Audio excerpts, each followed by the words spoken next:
The situation with Final Fantasy is definitely getting interesting because it looks like Square Enix is trying to have a clean break and get more fan input on what Final Fantasy should be going forward after the sales disappointment of Final Fantasy 16 and Final Fantasy 7 Rebirth. So we're going to talk about what Square Enix is doing to ensure that the future is dictated a little bit more by what the core fans of Final Fantasy want. We're also going to talk about a big Nintendo Switch 2 launch update and a bit more. But before we get into all of that, what's good everyone? OJ here. Welcome back to another video. Please make sure you hit that like button, subscribe if you are someone new, and click that notification bell to get my vids and live streams as soon as they drop. Now let's go ahead and jump right into this first topic here. We're talking about Square Enix. We're talking about Final Fantasy, one of my favorite franchises of all time, one of the franchises that brought RPGs to the mainstream here in the West and even worldwide. So what's going on with this franchise, and what is Square Enix doing to ensure that future Final Fantasy games actually hit sales thresholds and are a bit more appealing to the dedicated fans? Well, it looks like they're going to have this survey to at least help get some of those answers. Now, the official Square Enix account has asked fans for their input into the future of the long-running Final Fantasy series. While no new games have been announced in the series, the franchise will be expanding to more platforms after its timed exclusives and exclusives on PlayStation consoles have come to an end. If you're a fan of the RPG series, then be sure to let them know your thoughts of the acclaimed franchise. So we're looking at this tweet that they put out here from the official Final Fantasy account on Twitter, and they said, we're conducting a 10 to 15 minute Final Fantasy questionnaire and would love to hear your thoughts. So it says FF questionnaire, and you can see it here. You've got the Moogle, you've got the Chocobo, and it says it's going through 6:59 PST on January 9th, 2025. So you'll have till early next year in order to get that questionnaire filled out. And essentially, you can put in your own input there. I know my friend Stealth actually put in his own thoughts saying, hey, you guys need to support the Switch 2 and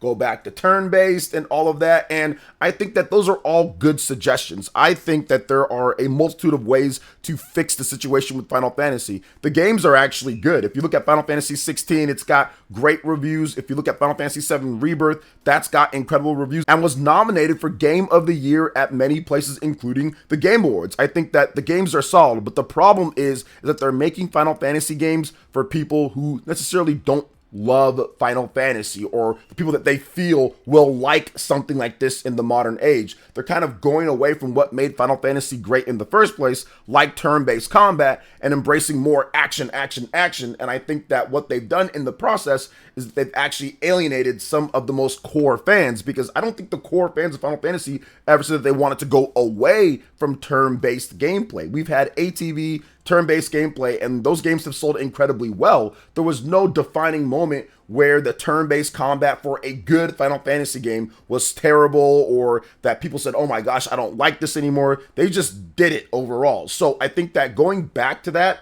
if you're going to do Final Fantasy, you absolutely need to make sure that you have a major Final Fantasy that has a hybrid turn-based or action/turn-based combat mixed in. Metaphor ReFantazio comes to mind. There is the Legend of Heroes, that also comes to mind. Some of the games have the hybrid action and turn-based as well. So I think that that's what you really need to do going forward if you're Final Fantasy, to bring back some of those old school fans. I do also think that you need to focus on the game more so and the content that you deliver. I think that sometimes with some of the newer Final Fantasy games, the focus on the graphics and the focus on all of that kind of supersedes the gameplay itself, and it leads to some dry areas, a lot of padding, and things that necessarily don't come off as like, okay, this is a great thing for the game. Now, lots of RPGs have that and everything, but this is Final Fantasy. So I do think that it could be better in that respect. And if you look at the area that they're trying to sell to, right? You have a worldwide franchise here, but Japan is also very important. The Nintendo Switch 2 is probably going to get off to a super fast start in Japan, and by the time that the next Final Fantasy game is ready, the Switch 2 will probably have a sizable install base.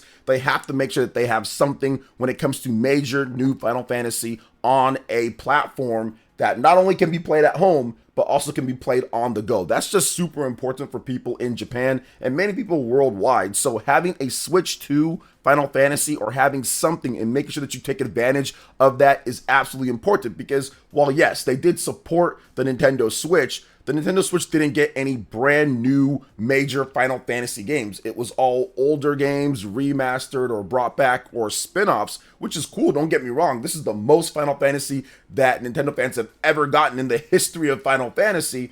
But at the same time, I think that it was a major mistake. Now, that's one thing that they really couldn't get out of. It was contracts signed well before the Switch was even a thing. But now you know what's happening at this point. You've seen the contracts run through at PlayStation 5. It didn't work out the way that you wanted. They did not hit sales expectations according to Square Enix. And they've completely overhauled their business in terms of what they want to do with their AAA games, going more multi-plat, supporting all the different platforms, and aggressively pursuing the multi-platform strategy. So I fully expect them to embrace what Nintendo's doing with Switch 2 and have PlayStation and have Xbox and have PC, instead of segmenting it all over the place. And most of the other Japanese developers have done this with their major franchises. So Square Enix needs to catch up on that front, which they are, and they've talked about how they will. So very interesting overall. I think that this is a good thing for Final Fantasy. I think that this is a good update. Let them know what you think there. And I actually feel that this could influence what they're going to do with the next Final Fantasy games. So what do you guys think overall when it comes to Final Fantasy and what they need to do going forward in the future?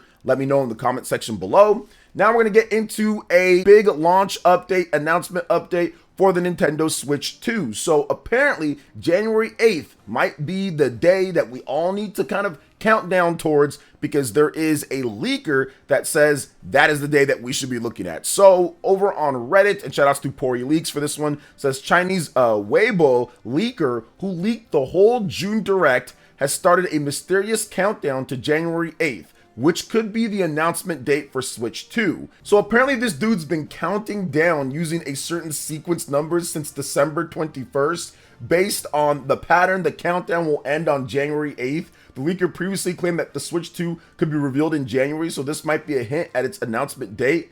His posts were only visible to followers, so you'll need to create an account and follow him to view them. This is interesting because we're starting to get these weird little leaks and little different things here and there, and we all know that the Nintendo Switch 2 is coming. Obviously, it's coming. It's going to be here. They're probably going to announce it in January or early 2025. We know that by the end of March, they're going to have a full reveal of this system. They're going to let investors know what's going on. Nintendo's been incredibly secretive. They have not revealed much information about what this system is going to be outside of it's backwards compatible and accounts will carry over. Outside of that, we don't really know too much. However, there's been a few different things that have been said here that yes, it's going to be more of a full-on Nintendo Switch 2, and that even could be the name of the system, the official name, Nintendo Switch 2, but it's going to be an evolution of the Nintendo Switch. Take the Switch and say, okay, it's a better Switch, but with some new gimmicks thrown in there. We got some rumors the other day that there could be some stuff with the actual joysticks. They put some new technology in there outside of maybe Hall effects, so obviously no more of the drifting, but also other new technology that could affect the gameplay, kind of like more HD Rumble 2 per se. What if that was the name? HD Rumble 2. I think that could be a thing as well. So I think this is all kind of fun at the end of the day, getting closer and closer to Nintendo Switch 2 reveal. And I think it kind of goes hand in hand with what we talked about when it comes to Final Fantasy. A lot of these developers are absolutely looking forward to the Nintendo Switch 2. They need it to be a driver. Microsoft's system, while it's great and there's definitely games being sold, that's not a driver for big Japanese software. That's not a driver for a lot of software out there that developers are doing, considering how people buy stuff on Game Pass and the relative lack of sales. I think that these developers need the Nintendo Switch 2 to be a driver alongside PC, in addition to the PlayStation 5 as well, heading into what Sony's doing with the PlayStation 6, heading into what Microsoft's doing with the next Xbox, and all the plethora of PC handhelds that make gaming a bit easier on the go. So this is something that I feel developers will come out right away and support, considering the success that the Nintendo Switch had and the capabilities that this device is going to have compared to what we saw with the Nintendo Switch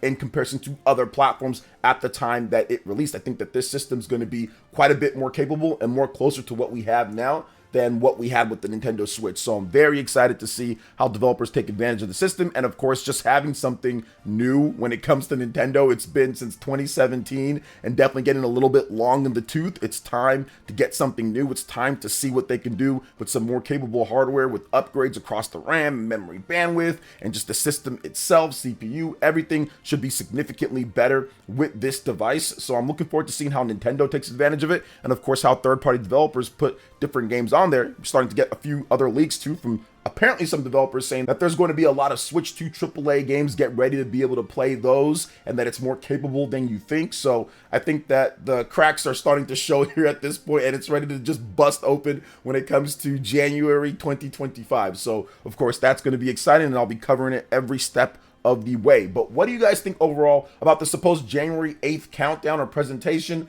I think that Nintendo just might be, I would say, petty enough to say, oh yeah, you guys are trying to leak the presentation date? Yeah, well, we're going to move it to January 12th. I'm just making up a date. That could be a Saturday or Sunday. I don't know. But I'm just saying they might just say, oh, you guys think it's this date? We're going to move it to this date, because Nintendo can do stuff like that. So we'll have to just wait and see overall. But we're going to go ahead and move on to the final topic here, guys. And that's talk about what Japanese developers actually think that their top 5 games are overall for 2024. So we had the Game Awards, we've had IGN, and we've had GameSpot come out and give Metaphor Refantasio their overall game of the year, which obviously differed from the Game Awards game of the year, which was Astro Bot. But now Japanese developers come out and give their top 5 favorite games. Japanese gaming site Famitsu has spoken to 181 Japanese video game creators and game-loving celebrities to find out what their favorite video games of 2024 were. The results are relatively unsurprising, but interesting nonetheless, with the excellent classic adventure Dragon Quest III HD 2D Remake topping the majority of lists. So here's essentially the top 5. We're going to start from the bottom to move to the top.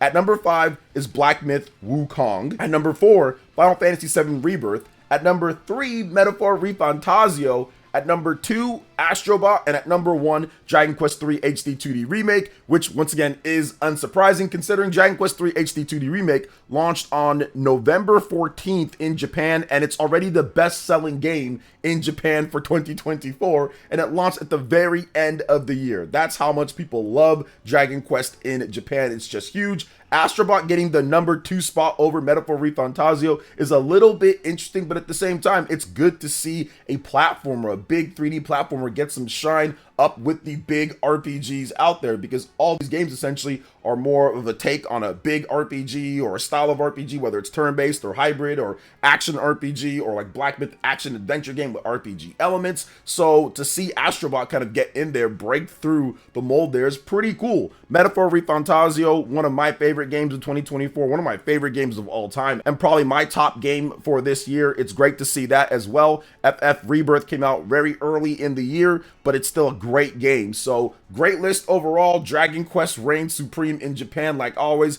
and I think that once we get the Nintendo Switch 2, I think that's when we're going to see Dragon Quest 12. I think that's when they reveal Dragon Quest 12. I think it's going to be a huge announcement with Nintendo Switch 2, and I think that's what they're kind of waiting for, because it makes no sense that they haven't said anything else about this game outside of it wanting to be a big thing. Nintendo maybe wrapping up some type of announcements, exclusivity. I think it's going to be multi-platform, but announcing it with the Nintendo Switch 2 for huge hype in Japan, considering how the Nintendo Switch sold. It's the best-selling device of all time in Japan, so I think that they are trying to pair those announcements up together or very closely with each other. So we're going to see how that works out as well for 2025. I'm guessing that 2025 is going to be a massive year for gaming when it comes to new hardware, when it comes to big games coming out, when it comes to surprises. There's a lot of games that got pushed into the next year, so I think it's going to be huge overall. But what are your thoughts when it comes to everything that we talked about here with Square Enix, Final Fantasy,